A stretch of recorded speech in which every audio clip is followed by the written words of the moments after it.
اب میں دعوت دینا چاہوں گا ہمارے گیسٹ اسپیکر آج کے جو ڈاکٹر سہیل جبار صاحب، جو ڈائریکٹر ہیں office of research innovation and commercialisation, وہ آئیں اور اس موضوع پر تھوڑے روشنی ڈالیں۔ بسم اللہ والصلاۃ والسلام علی رسول اللہ من لا نبی بعد۔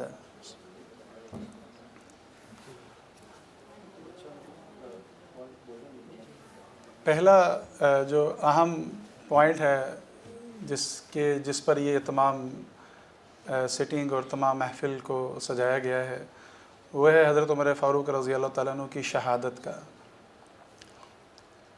شہادت کوئی دکھ والی چیز نہیں ہے، کوئی پریشانی والی چیز نہیں ہے، کوئی مصیبت نہیں ہے، کوئی ایک وبال نہیں ہے۔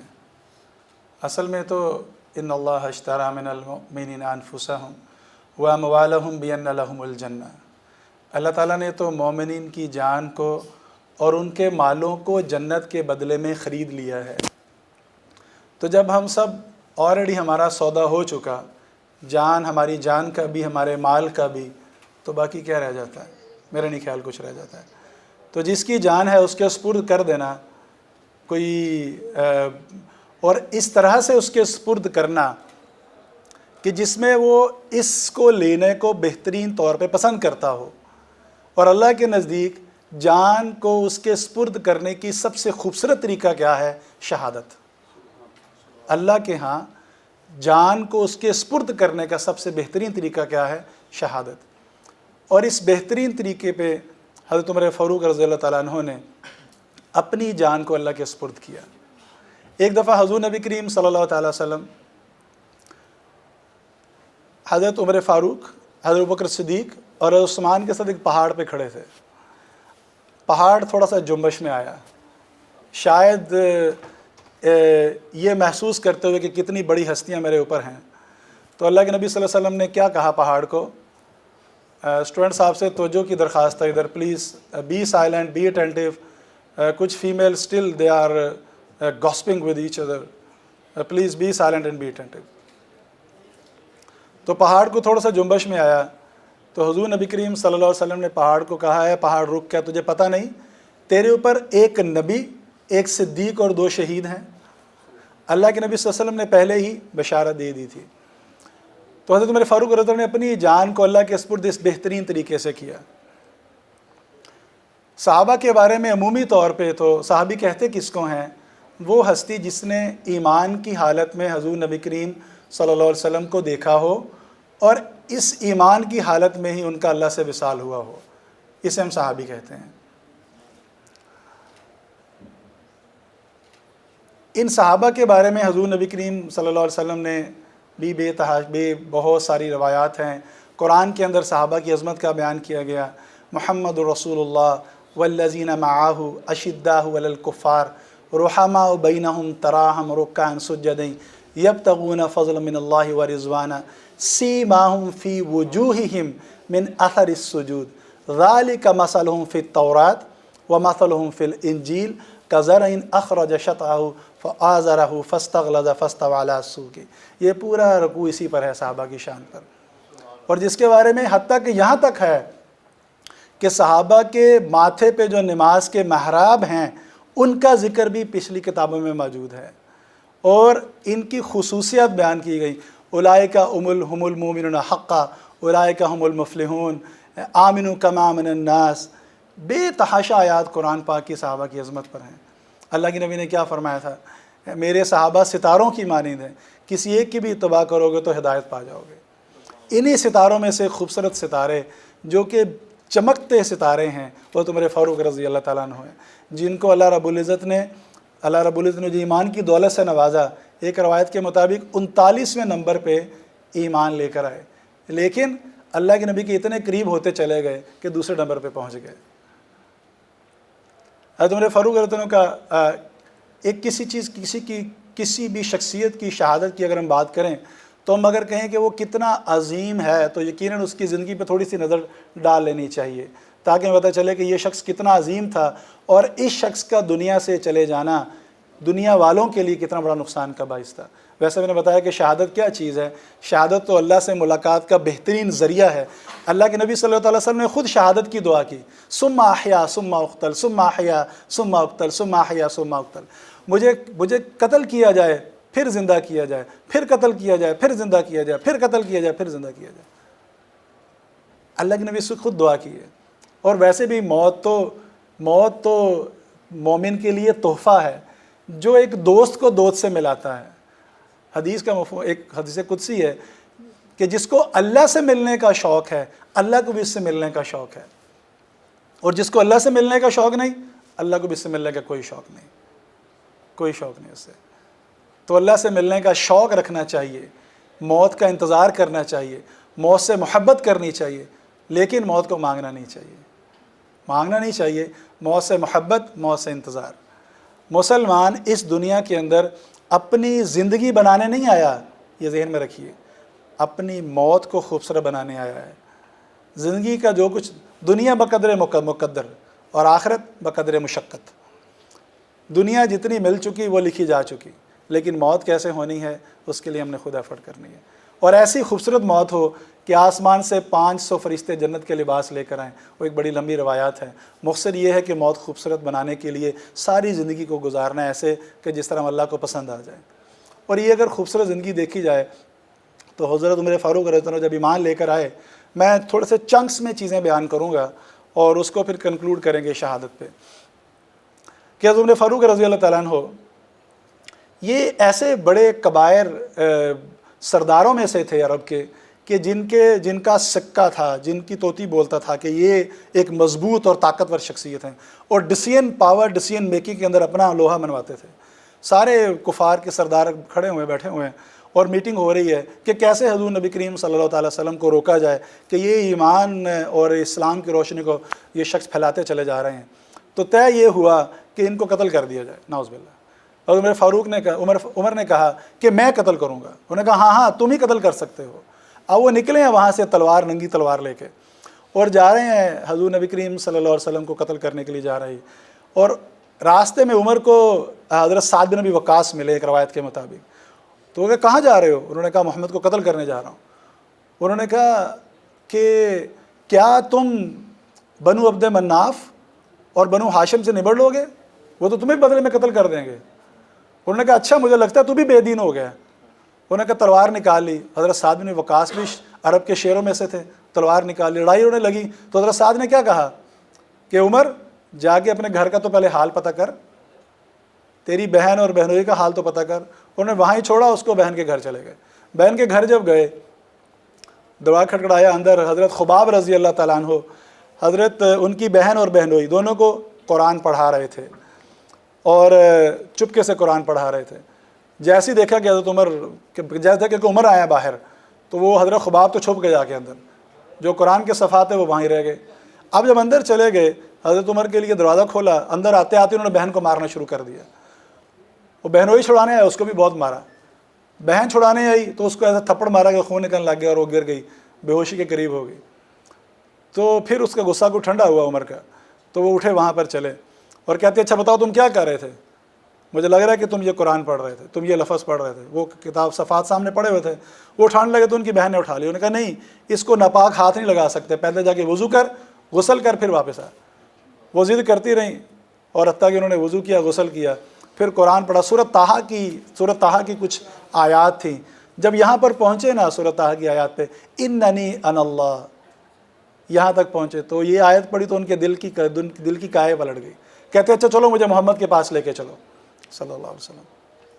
جب یہ بات سنی تو حضرت خباب اندر سے نکل آئے، دیکھا کہ اب حالات ٹھیک ہو گئے ہیں تو اندر سے خباب اندر سے نکل آئے، کہنے لگے مجھے عمر تمہیں مبارک ہو، کل ہی یعنی کل ہی جمعرات کو حضور نبی کریم، ایک روایت میں بدھ بھی ہے جمعرات بھی ہے، تو کل ہی حضور نبی کریم صلی اللہ علیہ وسلم نے اللہ سے مانگا تھا کہ اے اللہ عمر بن خطاب یا عمر بن حشام کے ذریعے سے اسلام کو قوت عطا فرما، اور مجھے لگ رہا ہے کہ اللہ نے یہ دعا تیرے حق میں قبول کر لی۔ اس لیے حضرت عمر کو مراد نبی بھی کہا جاتا ہے کہ یہ اللہ کے نبی کی مراد ہیں، اللہ کے نبی کی مراد ہیں یہ۔ جب یہ اسلام لے کر اب جب اللہ کے نبی کے پاس چلے گئے، اسلام لے کر آ گئے، اسلام پہ وہ مسلمانوں کے لیے خوشی ہو گئی، کفار اور پریشان ہو گئے، اور پھر انہوں نے کہا کہ اب تو ہم بیت اللہ کے اندر ہی نماز پڑھیں گے۔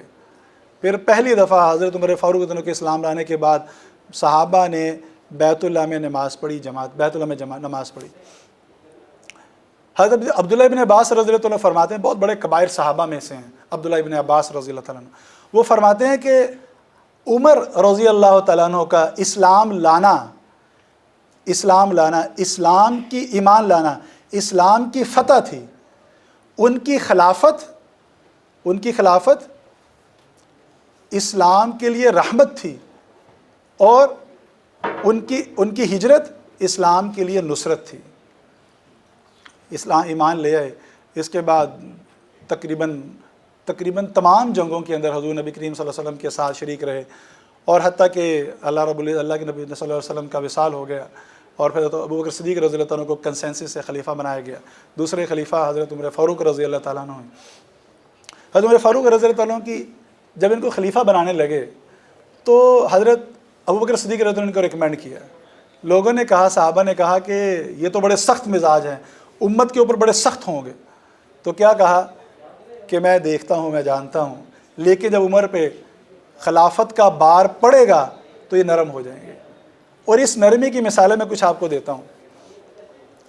جب خلیفہ تھے تو اس وقت کسی کو حضرت عمر فاروق نے کسی جگہ کا گورنر بنایا، اور اس کو کہا کہ جب تم وہاں جانے لگو، جب تم وہاں پہنچو تو مجھ سے مل کے جانا، تیار ہو کے آ جاؤ، مجھ سے مل کے جانا۔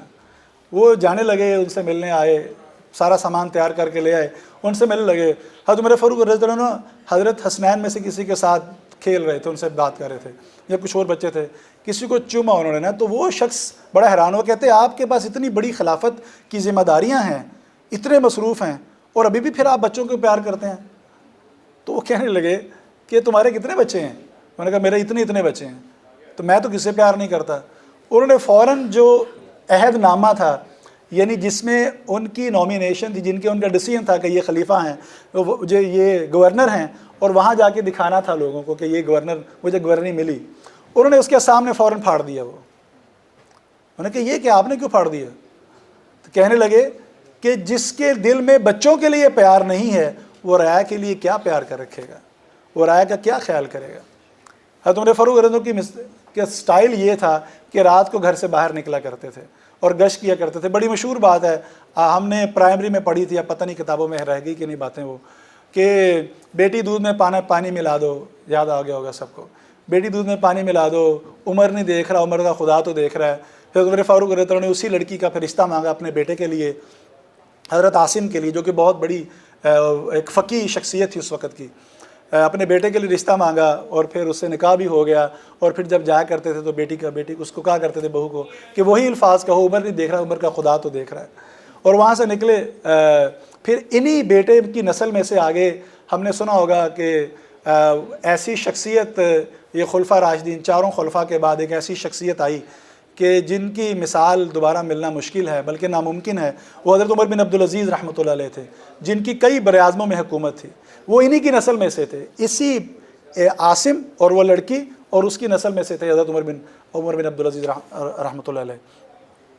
ایک دفعہ عمر بن خطاب رضی اللہ تعالیٰ عنہ کو گھر سے باہر نکلے تو رات کو ان کا غلام تھا اسلم، وہ اکثر ان کے ساتھ رہا کرتا تھا، چاہے بیت المقدس کا سفر ہو اور چاہے ایریا اپنے رات کا گشت ہو، تو اس میں وہ ان کے ساتھ رہا کرتا تھا، اسلم نام تھا ان کا۔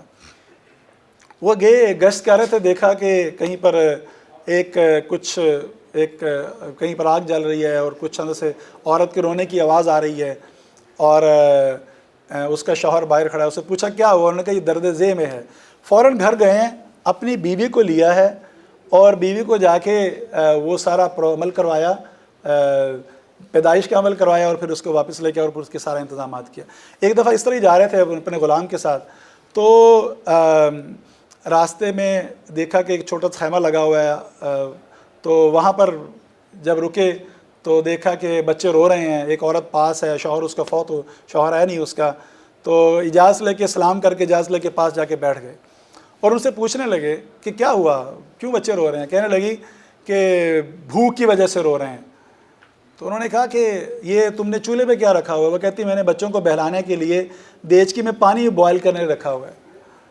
اور وہ اور پھر کہنے لگی، کہتی میرے اور عمر کا فیصلہ تو اللہ قیامت میں ہی کرے گا۔ حضرت فاروق یہ سن کے رونے لگ گئے اور کیا کہا کہ تیرے ان حالات کی عمر کو کیا خبر؟ اور اس نے کیا کہا، اگر رائے کی خبر نہیں رکھتے تو خلیفہ کیوں بنے ہیں؟ اگر رائے کی خبر نہیں رکھتے ہیں تو خلیفہ کیوں بنے ہیں؟ وہاں سے اپنے غلام کو ساتھ لیا، بیت المال گئے، وہاں سے چربی، آٹا، کھجوریں اور کچھ اور کھانے کی چیزیں اور پھر کپڑے وغیرہ اور کچھ اشرفیاں وغیرہ لیں، بوری کو اچھی طرح بھر لیا اور اپنے غلام کو کہا کہ میرے کندھے پہ رکھ دو، میرے پیچھے رکھ دو۔ تو غلام کہنے لگا آپ خلیفہ وقت اور میں آپ کے کندھے پہ نہیں رکھ سکتا۔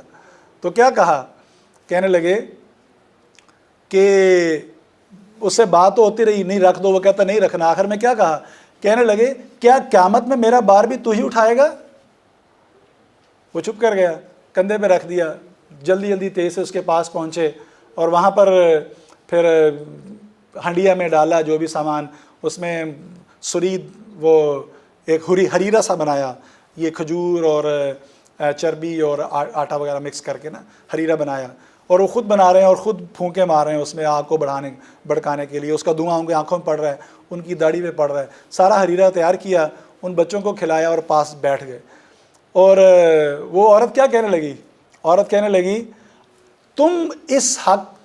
تمہارا حق تھا کہ تم خلیفہ بنتے۔ تو کیا کہا، کوئی بات نہیں، جب تم کل خلیفہ کے پاس آؤ گی تو مجھے ہی وہاں پاؤ گی۔ اور وہ باس بیٹھ گئے اور وہ جو عورت تھی وہ دیکھنے لگی، پھر بیٹھ لگے بچے، انہوں نے کھایا، ہنسنے لگے، کھیلنے لگے۔ تو کہنے لگے اپنے غلام، کہنے لگے تمہیں پتہ میں یہاں کیوں بیٹھا تھا؟ میں اس لیے بیٹھا تھا کہ میں نے بچوں کو روتے دیکھا تھا، میرا دل چاہا ان کو ہنستے بھی دیکھوں۔ یہ وہ شخص ہے جس کے بارے میں صحابہ کیا کہہ رہے تھے حضرت ابوبکر کو، اس کو خلیفہ نہ بنانا، یہ بڑا سخت ہے۔ اور حال پھر کیا ہو گیا، اصل میں بات پتہ کیا ہوتی ہے، بات ہوتی ہے تقوی کی، اللہ سے تعلق کی، ایمان کی۔ جب ایمان کا نور اندر ہوتا ہے، اشداء علی الکفار رحماء بینہم، کفار پہ ایسے سخت تھے کہ پورا عرب جو کہ مسلمان نہیں ہوا اور جو عجم تھا وہ سارے کا سارا ڈرتا تھا، اور عورتیں اپنے بچوں کو کہا کرتی تھیں کہ عمر آ جائے گا، یہ کام کر لو۔ ایسا خوف طاری تھا ان کے اوپر۔ ایک دفعہ اپنے گھر سے نکلے ہیں اپنے غلام کے ساتھ، تو بہت سے واقعات ہیں، بات بہت لمبی ہو جائے گی، مختصر کہ یہ ساری وہ چیزیں تھیں جس کی وجہ سے حضرت عمر فاروق رضی اللہ تعالیٰ عنہ لوگوں کے اندر ایک رحمت کا اور شفیق گورنر کے اور خلیفہ کے طور پہ مشہور تھے۔ حضرت عمر فاروق رضی اللہ تعالیٰ عنہ جب وصال کا وقت قریب آیا تو کچھ اور عظمت کی باتیں، حضور نبی کریم صلی اللہ علیہ وسلم کے پاس ایک عورت تشریف لائی، کہنے لگی کہ یا رسول اللہ ابھی تو آپ ہم میں موجود ہیں، کوئی مسئلہ ہوتا ہے ہم آپ سے پوچھ لیتے ہیں، آپ کے بعد کس کی اتباع کریں، کس سے پوچھا کریں گے ہم؟ رونے لگی۔ تو اللہ کے نبی نے فرمایا میرے بعد ابوبکر اور عمر کی اتباع کرنا،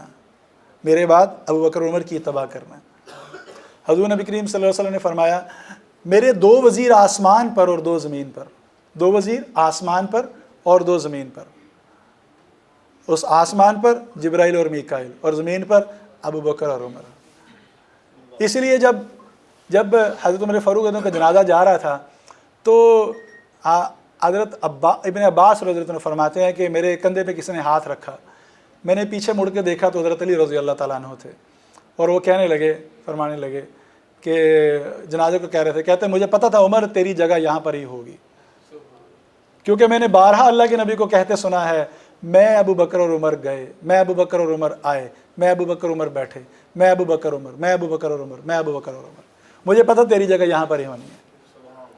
تو وہاں سے جب شہادت کا وقت، قرآن کے اندر بیشتر آیات ایسی ہیں، اور اسلام کے بیشتر کافی احکامات ایسے ہیں، ایک روایت کے مطابق 17 اور ایک مطابق 27 تک، کہ ایسے ہیں کہ جو حضرت عمر رضی اللہ عنہ کے چاہا، اس پہ زور دیا، اس کی خواہش کی، اللہ نے اس کو قرآن بنا کے ان چیزوں کو یا وہی خواہش کو دین کا حصہ بنا کے نازل کر دیا۔ چند ایک مثالیں میں آپ کے سامنے پیش کرتا ہوں۔ حضور نبی کریم صلی اللہ علیہ وسلم نا پہلے یہ پردے کا حکم نہیں تھا۔ اللہ کے نبی صلی اللہ علیہ وسلم فرمایا کہ جو امہات المومنین تھیں وہ ایسے ہی مطلب سامنے تھیں۔ حضرت عمر فاروق رضی اللہ عنہ فرمایا کرتے تھے یا رسول اللہ میرا دل مجھے اچھا نہیں لگتا کہ امہات المومنین اس طرح بے پردہ باہر نکلیں، ان کو پردہ کروایا کریں۔ اللہ کے نبی چپ، وما ينطق عن الهوى ان هو الا وحی یوحی، اللہ کے نبی تو کچھ بولتے نہیں ہیں جب تک آسمان سے اس کا حکم نہ آ جائے، وہ بولتے ہیں تو اللہ کے حکم سے، کوئی بات وہی کی جاتی ہے ان کے اوپر۔ تو یہ کہتے رہے اور اللہ کے نبی کے اس انتظار میں تھے کہ وہی نازل ہو اور پھر میں کچھ قدم اٹھاؤں۔ چاہ تو شاید وہ بھی رہے ہوں لیکن دل تھا کہ نہیں وہی نازل ہو تو قدم اٹھائیں گے۔ کیوں؟ وما ينطق عن الهوى ان هو الا وحی یوحی، کہ کوئی کام نہیں کرتے، کوئی بولتے بھی نہیں جب تک وہی نہ آ جائے۔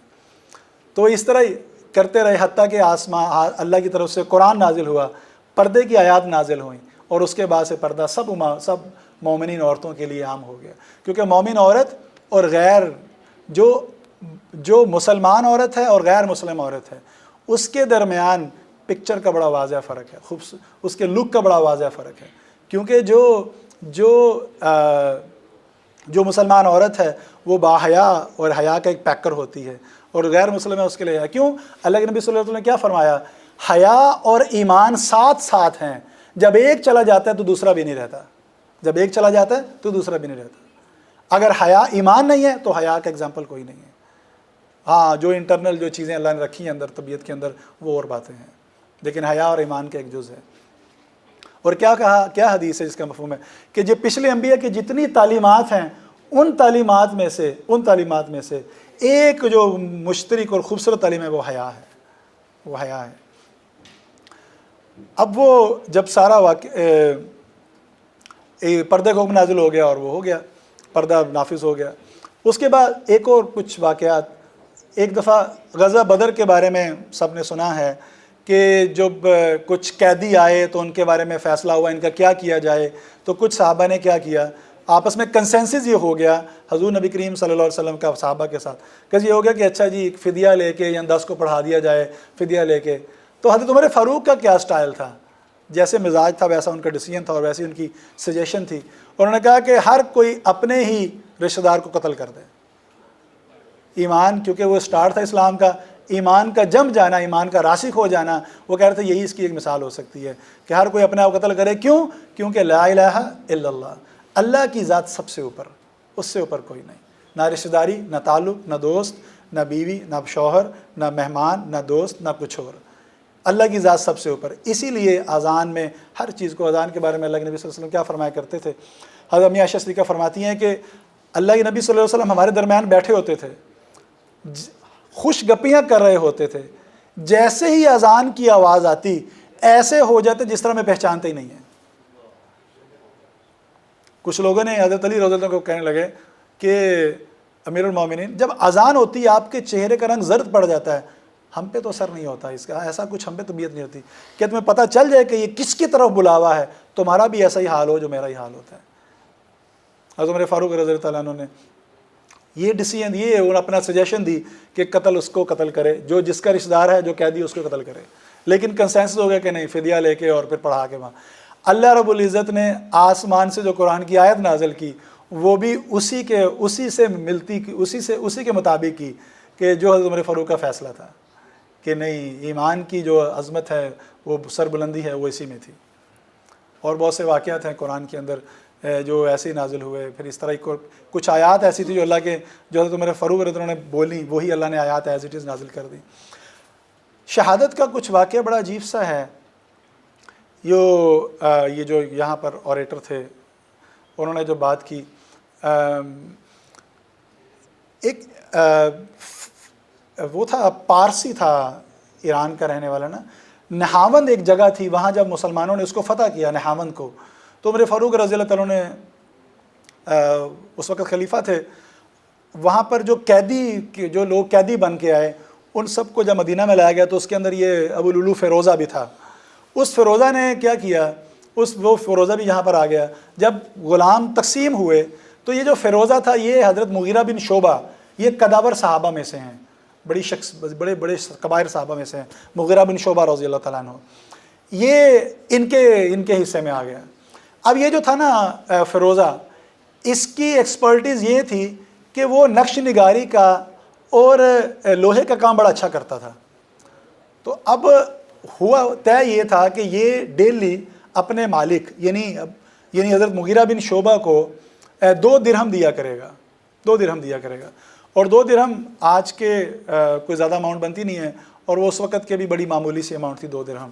اور یہ جو کام تھا نقش نگاری کا، یہ بڑا اچھا کام تھا، اور اس کی اچھی پے ملا کرتی تھی، اچھا اس کا ریوارڈ ملا کرتا تھا۔ تو یہ فیروزہ حضرت عمر فاروق رضی اللہ عنہ کے پاس آیا، کہنے لگا اب آپ لیول چیک کریں آپ کہ یہ 22 لاکھ مربع میل کے کنگ ہیں، وہ تو ہماری زبان میں ہیں لیکن خلیفہ ہیں، اتنا بڑا روب ہے ان کا، لیکن کس کو اجازت ہے ان کے دربار میں آنے کی بھی؟ مسلمان نہیں، غیر مسلم، اور وہ بھی قیدی کو، غلام کو۔ وہ ان کے پاس آیا، کہنے لگا کہ مجھے میرا جو مالک ہے مغیرہ بن شعبہ، یہ مجھ سے زیادہ ڈیمانڈ کرتا ہے، مجھ سے زیادہ وہ لیتا ہے، ٹیکس لیتا ہے مجھ سے۔ تو وہ کیا کہنے لگے کہ اور انہوں نے کہا کتنا لیتا ہے؟ انہوں نے بتایا کہ اتنا لیتا ہے۔ تو انہوں نے کہا تمہاری ایکسپرٹیز کیا ہے؟ اس نے بتایا کہ میری یہ ایکسپرٹیز، میں یہ کام کرتا ہوں۔ تو انہوں نے کہا یہ زیادہ تو نہیں ہے کوئی؟ اس کو اس سے بڑا غصہ ہوا، ناراض ہوا وہ۔ اب وہ واپس چلا گیا، شاید پہلے بھی کچھ پلان ان کے دماغ میں چل رہا تھا، کیونکہ اس طرح کے لوگ تو ہر وقت موجود ہوتے ہیں کہیں نہ کہیں۔ وہ وہاں پر نکلا، اگلے دن صبح وہ فجر کی نماز سے پہلے ہی اگلی صف کے کونے میں آ کے چپ کے بیٹھ گیا، خنجر اس نے اپنے یہاں پر آستین کے اندر چھپایا ہوا تھا۔ تو جیسے عمر فاروق رضی اللہ تعالیٰ عنہ نماز، حضرت عمر فاروق رضی اللہ عنہ کا یہ طریقہ تھا، مبارک طریقہ تھا، اللہ کے نبی صلی اللہ علیہ وسلم کا بھی یہ طریقہ تھا، جماعت کی جو صف بندی کرنا یہ نماز کا حصہ ہے، یہ نماز کا حصہ ہے۔ اور میری آپ سب نوجوانوں سے بھی گزارش ہے کہ کم از کم ہمارے عام طور پہ امام کہتے ہیں مساجد میں، لیکن بہت کنسسٹنٹلی نہیں کہتے، اور ہم بھی اس کی طرف توجہ نہیں دیتے۔ میری آپ سب نوجوانوں سے گزارش ہے کہ جماعت کی نماز میں مل کے کھڑے ہوا کریں اور صف کو سیدھا رکھا کریں۔ جماعت کی نماز میں صف کو سیدھا کرنا یہ نماز کا حصہ ہے۔ عمر فاروق رضی اللہ عنہ کو یہی سٹائل تھا کہ انہوں نے اگلی صف کو خود دیکھا کرتے تھے، اور پھر کچھ لوگ مقرر کیے ہوئے تھے جو صف کو دیکھتے تھے کہ صف بندی ہو گئی، ٹھیک ہے اوکے، اس کے بعد آواز دی اوکے، تو پھر نماز شروع کرتے تھے۔ صف بندی ہو گئی، وہ کھڑا ہو گیا کونے پہ کہیں تھا، تو جب انہوں نے نماز شروع کی ہے، جیسے نماز شروع کی ہے اس نے خنجر نکالا ہے، اور عمر فاروق رضی اللہ تعالیٰ عنہ پہ 6 خنجر کے وار کر دیے، 6 وار کیے، ایک وار ناف کے نیچے اس نے کیا، بہت زخمی ہو گیا، اور وہاں سے نکلا اور بھاگا۔ کچھ صحابہ نے اس کو، کیونکہ جماعت ابھی کھڑی ہوئی تھی، تو کچھ صحابہ نے پیچھے سے اس کو روکا، اس نے اس کو بھی زخمی کیا، اور الٹیمیٹلی وہ فائنلی یہ ہوا کہ صحابہ نے اس کو گھیرے میں لے لیا اس شخص کو۔ تو جیسے اس نے دیکھا کہ مجھے گھیرے میں لے لیا، میری جان بخشی نہیں ہو سکتی ہے، اس نے خودکشی کر لی، اپنے خنجر مار کے اپنے آپ کو مار لیا۔ اس کا اس فیروزہ کا جو وہ یہ شخص ایران سے تھا، اور ابھی بھی اس کی کچھ سیلیبریشن ایران میں کی جاتی ہیں اس بندے کی۔ یہاں پر ابھی یہ ہوا کہ حضرت عمر فاروق رضی اللہ عنہ کو بہت شدید ہو گئے۔ اب یہاں پر ایک خوبصورت چیز جو بڑی امپریسو لگی مجھے یہ پڑھتے ہوئے، کہ یہ کیونکہ امام تھے، امام کا اگر وضو ٹوٹ جائے یا امام اس حالت میں نہ ہو کہ وہ جماعت کو کنٹینیو کر سکے، تو وہ اپنی جگہ پر دوسرے کو پکڑ کے آئے کر دیتا ہے اور خود پیچھے ہو جاتا ہے، سائڈ پہ بیٹھ جاتا ہے۔ اب یہ تو اس کنڈیشن میں نہیں تھے کھڑے ہو سکتے، 6 خنجر کے وار لگے اور خون نکل رہا ہے۔ انہوں نے حضرت عبد الرحمن بن عوف رضی اللہ تعالیٰ عنہ کو، وہ پیچھے کھڑے ہوئے تھے، ان کو ہاتھ پکڑ کے سامنے کھڑا کیا۔ اب چیک کریں صحابہ کا، جس طرح میرے بیٹے نے کہا تھوڑی دیر پہلے کہ صحابہ کو، جو خلفاء راشدین میں سے علی رضی اللہ عنہ کو بھی اور باقیوں کی جس طرح ان کی شہادت ہوئی، حضرت علی کی مثال بھی ہیں رضی اللہ تعالیٰ عنہ کی، اور باقی صحابہ کی بھی، کہ نماز کے اندر ایسا غرق ہو جاتے تھے، مستغرق ہو جاتے تھے کہ بس اللہ اور وہ، یعنی وہ جو قرآن، وہ جو حدیث ہے نا کہ نماز ایسے پڑھو جیسے تم اللہ کو دیکھ رہے ہو، درجہ احسان، اور اگر ایسا نہیں کر سکتے یہ تو گمان کر لو کہ اللہ تمہیں دیکھ رہا ہے۔ تو وہ اس اعلیٰ درجے پر تھے کہ میں اللہ کو دیکھ رہا ہوں، یعنی اس لیے تو کہا مومن کی معراج، مومن کی معراج، یہ ایکسٹریم ہے عبادت کا، میں اللہ کو دیکھ رہا ہوں۔ اور جس کی نماز شاندار، جس کی نماز جاندار، اس کی زندگی شاندار۔ حضرت عمر فاروق رضی اللہ تعالیٰ عنہ کو جب بس اب وہ نماز میں انہوں نے ان کو عبدالرحمن بن عوف رضی اللہ عنہ کو پکڑا، آئے کھڑا کیا، جماعت ویسے ہی کنٹینیو رہی، اور یہ سائڈ پہ لیٹے تڑپ رہے ہیں، خون نکل رہا ہے، تڑپ رہے ہیں، جماعت کنٹینیو رہی، اور فجر کی نماز ہے، جماعت مکمل ہوئی، ان کو پکڑا لے کے گئے، جماعت مکمل ہوئی، طبیب کو بلایا، طبیب نے کہا دیکھتے ہیں، انہوں نے شہد اور دودھ کو مکس کر کے ان کو پلایا، تو جیسے یہ پیا تو ان کے زخموں میں سے خون باہر، وہ جو دودھ پیا تھا وہ باہر نکل آیا، مطلب چانسز نہیں تھے کہ وہ بچ سکتے، حالت یہاں تک پہنچ چکی تھی، کوشش کرتے رہے لیکن کچھ نہیں۔ ایک اور بڑی خوبصورت چیز جو مجھے یہاں پر لگی، ہم تو جو میں نے تھوڑی دیر پہلے بات کی ہے کہ جو اللہ اکبر ہوتا ہے نا، اس کا مطلب ہوتا ہے کہ اللہ تمہارے دلوں کے اندر سب سے بڑا ہے، تمہاری ماں سے بڑا ہے، تمہارے باپ سے بڑا ہے، مہمان سے بڑا ہے، دوست سے بڑا ہے، تمہارے باس سے بڑا ہے، ڈائریکٹر سے بڑا ہے، ڈین سے بڑا ہے، ریکٹر سے بڑا ہے، پریزیڈنٹ سے بڑا ہے، چیف آف آرمی سٹاف سے بڑا ہے، ساری کائنات سے بڑا ہے اللہ۔ جب تمہیں میں بلا لوں تو کسی اور کی ویلیو نہیں ہے کہ تمہیں سٹاپ کر سکے، لیکن ہاں تم میرے اوپر کسی کو ترجیح دیتے ہو تو رک جاؤ۔ اس لیے تو نماز جماعت سے، نماز کو نہ پڑھنے پہ اتنی شدید وعیدیں ہیں کہ جو کسی اور چیز پہ نہیں ہیں، اتنی شدید وعیدیں ہیں۔ 83 کروڑ سال جہنم میں جلے گا جو ایک نماز نہیں پڑھتا، اس سے زیادہ بڑی ہے، اس سے بڑی ہے۔ اور جس نے نماز چھوڑ دی وہ ایسا کہ جس طرح اس کا گھر بار مال و دولت سب کچھ لٹ گیا اور وہ اکیلا کھڑا رہ گیا۔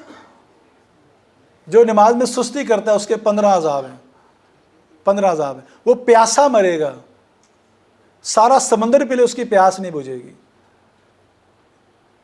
اور اس کی دعاؤں کے اندر بزرگ نیک لوگ، ہم کہتے ہیں نا بزرگوں کو دعا کیجئے گا میرے لیے، دعا کیجئے گا میرے لیے، تو حدیث میں آتا ہے کہ نیک لوگوں کی دعاؤں سے اس کا استحقاق ختم ہو جاتا ہے جو نماز نہیں پڑھتا۔ جو سستی کرتا ہے، پڑھنے والے کی تو بہت ہی بری حالت ہے، جو سستی کرتا ہے، کبھی پڑھ لی کبھی نہ پڑھی، تو ہم اس کو عام سی چیز سمجھتے ہیں۔ یہ چیک دیکھیے گا، ہم تو اتنے زیادہ دنیا کے اندر بے ہوش ہو چکے ہیں، بلکہ مرے ہوئے ہیں، کہ ہمیں اس چیز کا احساس ہی نہیں ہوتا کہ بلا کون رہا ہے۔ یہ ایک ایگزامپل میں دینے لگا ہوں آپ کو۔ حضرت عمر فاروق رضی اللہ تعالیٰ عنہ کی حالت یہ تھی کہ جب ان کو دودھ پلایا جاتا تو وہ نکل جاتا باہر اور بے ہوش رہتے ٹوٹل۔ یہ 23 ہجری کا واقعہ ہے، 26 ذی الحج 23 ہجری کا واقعہ ہے، اور 26 ذی الحج آگے 5 دن اور یکم محرم کو حضرت عمر فاروق رضی اللہ عنہ کی شہادت ہو گئی۔ جب یہ تقریباً یہ سارے دنوں میں بے ہوش ہی رہے جتنی دیر یہ رہا، جب بھی نماز کا وقت آتا تھا، نماز ہم کیا کہتے ہیں، کوئی نہیں بچہ رات کو لیٹ سویا ہے تو اسے اٹھانا، کوئی نہ اٹھائیں جی، نماز ڈسٹرب ہوگا، فجر کے لیے اٹھ کے اگر پڑھ لے گا نماز۔ جب نماز کا وقت ان کو اٹھاتے امیر المومنین نماز کا ٹائم ہو گیا، اور وہ ایک دم اٹھتے، پہلے ان سے باتیں کرتے رہتے، کوئی جواب نہ دیتے، بے ہوش رہے، لیکن جب نماز کا وقت تو ان کو اٹھاتے امیر المومنین نماز کا ٹائم، فوراً اٹھتے، کہتے ہاں جو نماز نہیں پڑھتا اس کا اسلام میں حصہ ہی کوئی نہیں ہے۔ اٹھتے، جو جیسے تیسے کر کے نماز مکمل کرتے، پھر بے ہوش ہو جاتے۔ کیا ہم ان سے زیادہ بے ہوش ہو چکے ہوئے ہیں؟ بلکہ ہم تو مر چکے ہوئے ہیں کہ اس کا احساس ہی نہیں ہوتا ہے۔ مساجد خالی پڑی ہوئی ہیں، صرف جمعے کی نماز کے لیے مساجد کو اسٹینڈ کرتے جا رہے ہیں، اور 3 مرلے کی مسجد تھی اور جس میں صرف 5-10 نمازی تھے، یہی قمر گارڈن کی لے لیں، یہاں یہ مسجد کتنی بڑی قبا مسجد ہے، یہاں 2 سمیں بڑی مشکل سے پوری ہوتی ہیں۔ یہ قمر گارڈن کی مسجد، چھوٹی سی مسجد ہے یہ، اس کے اندر کا ہال نہیں پورا ہوتا ہے، اور یہاں پر 2,500-3,000 ہزار اسٹوڈنٹس ہیں یہاں پر، تو یہ مسجد کا حال پورا نہیں ہو رہا ہوتا، یہ حال ہے ہمارا۔ تو ان کو نماز کے لیے اٹھایا جاتا تو ایسے مستغرق اور بے ہوش ہو چکے ہوئے ہیں، اللہ معاف فرمائے جو حال ہوگا۔ اول ما یحاسب یوم القیامت بہلبی الصلاۃ، قیامت میں سب سے پہلے نماز کا سوال ہوگا، جس کی نماز پوری درست نکلے باقی اعمال بھی اس کے درست ہوں گے۔ اس کے بعد ان کو اٹھایا جاتا اور وہ الٹیمیٹلی یکم محرم کو وہ شہید ہو گئے۔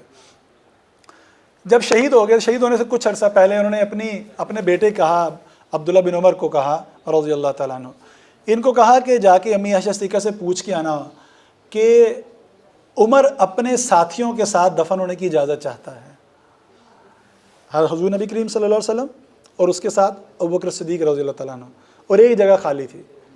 تو انہوں نے کہا کہ یہ جگہ تو میں نے اپنے رکھی ہوئی تھی۔ امی عائشہ صدیقہ نے کیا فرمایا، یہ جگہ تو میں نے اپنے رکھی ہوئی تھی لیکن میں عمر کو اپنے اوپر ترجیح دیتی ہوں۔ تو عمر فاروق نے کیا کہا، ابھی تو شاید میں خلیفہ ہوں، اس وجہ سے وہ چپ ہیں، اس وجہ سے وہ شاید نہ کہہ رہی ہوں، جب میرا انتقال ہو جائے میرا جنازہ لے کے جانا گھر کے باہر رکھنا اور کہنا کہ عمر کو دفن کرنے کی اجازت ہے، اگر اجازت ہو جائے تو دفنا دینا، نہیں تو عام مسلمان قبرستان میں دفن کر دینا۔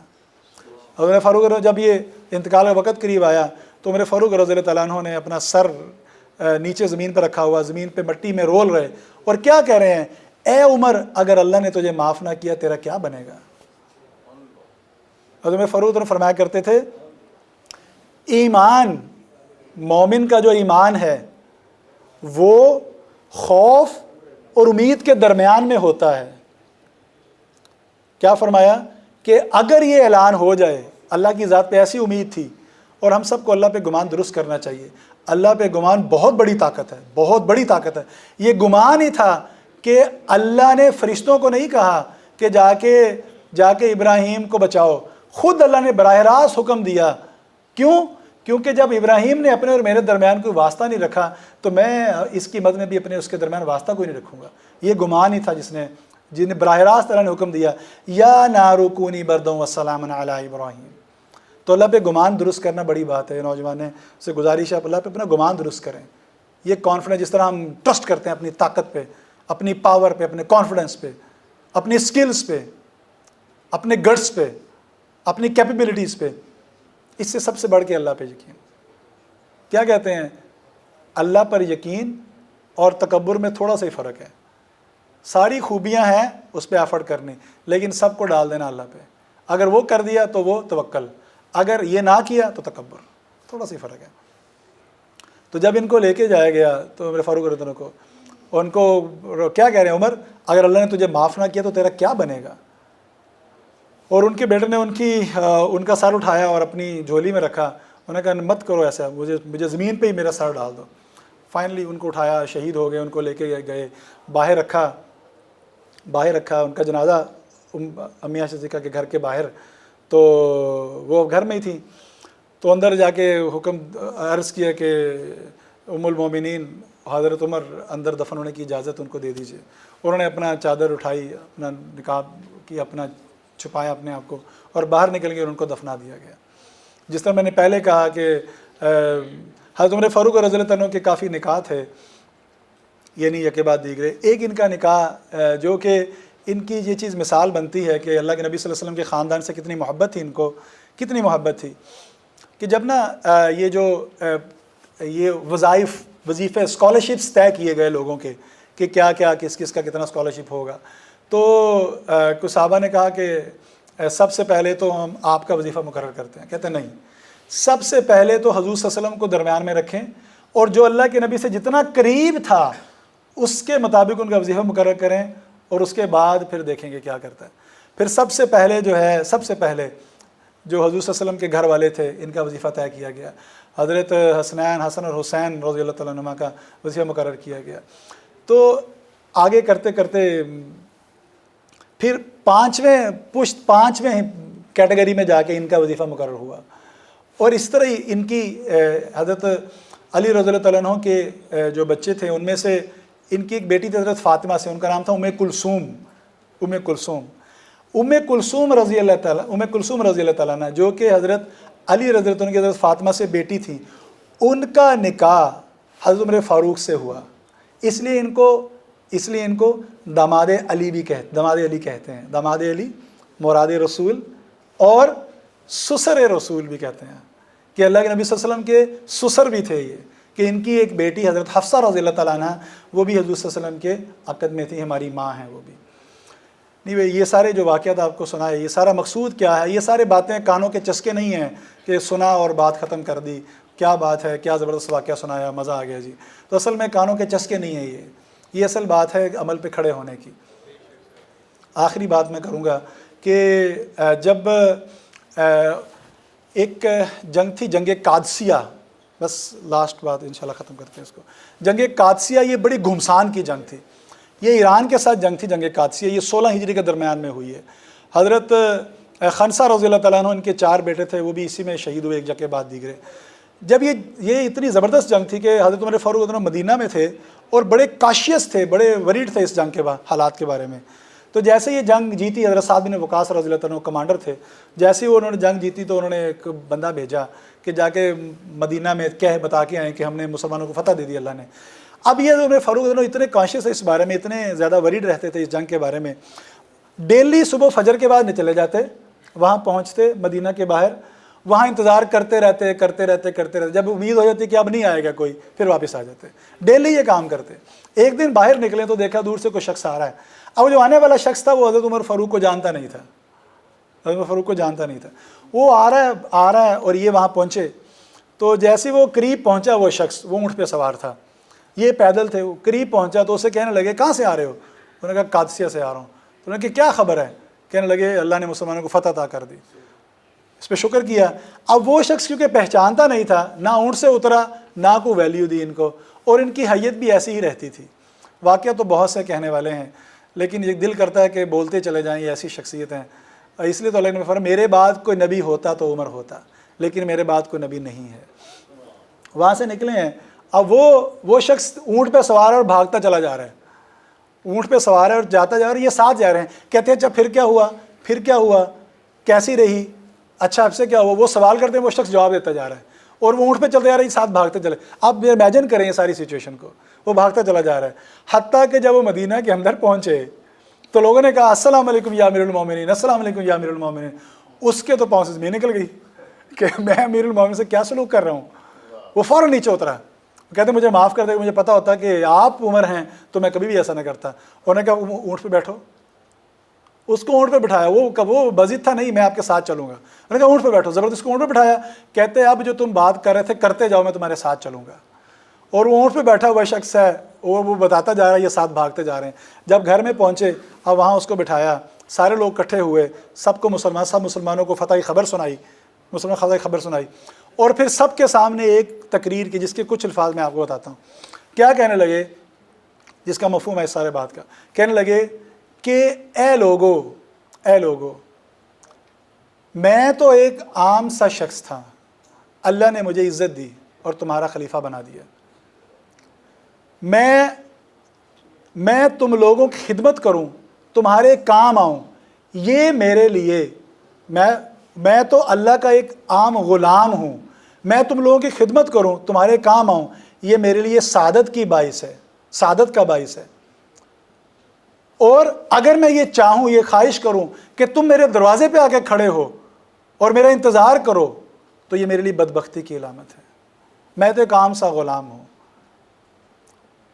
اللہ تعالیٰ ہمیں عمر فاروق رضی اللہ عنہ کی سیرت کو، آپ سب سے میری گزارش ہے، نوجوان ینگسٹرز بیٹھے ہوئے یہاں پر، میری آپ سے گزارش ہے کہ کم از کم خدارہ اپنے گھروں کے اندر اس چیز کی تعلیم ضرور کروایا کریں۔ یہ جو نوجوان طبقہ ہے، یہ جس چیز پہ لگ جاتا ہے اس کی کائے پلٹ کے رکھ دیتا ہے، بزرگوں کی سرپرستی میں یہ نوجوان طبقہ جہاں پر ڈائریکشن دیتا ہے اس کی پوری چیز کی کائے پلٹ کے رکھ دیتا ہے، پوری کی پوری سلطنت وہ کھیڑ کے رکھ دیتا ہے۔ یہ آپ سے میری گزارش ہے کم از کم گھروں میں جا کے اپنی ماؤں، بہنوں، بیٹیوں کو اس چیز کے تذکرے ضرور کیا کریں، صحابہ کے تذکرے ضرور کیا کریں، قرآن کے واقعہ ضرور سنایا کریں، سیرت نبی کے تذکرے کریں، روزانہ تعلیم کروایا کریں۔ اتنا علم حاصل کرنا ہر عاقل بالغ مسلمان پر فرض ہے کہ حلال حرام، پاکی ناپاکی اور جائز ناجائز کو اس کو پتہ چل جائے۔ سب کوشش کریں گے اس کی۔ آج جو کچھ سنا ہے، اگر کوئی بات اچھی لگی تو اس کو گھروں میں، اور آپ یاد رکھ سکیں تو گھروں میں جا کے اس کا ضرور تذکرہ کیجیے گا، ضرور شیئر کیجیے گا۔ اللہ تعالیٰ مجھے آپ کو عمل کرنے کی توفیق عطا فرمائے۔ سبحان ربک رب العزت عما یصفون وسلام۔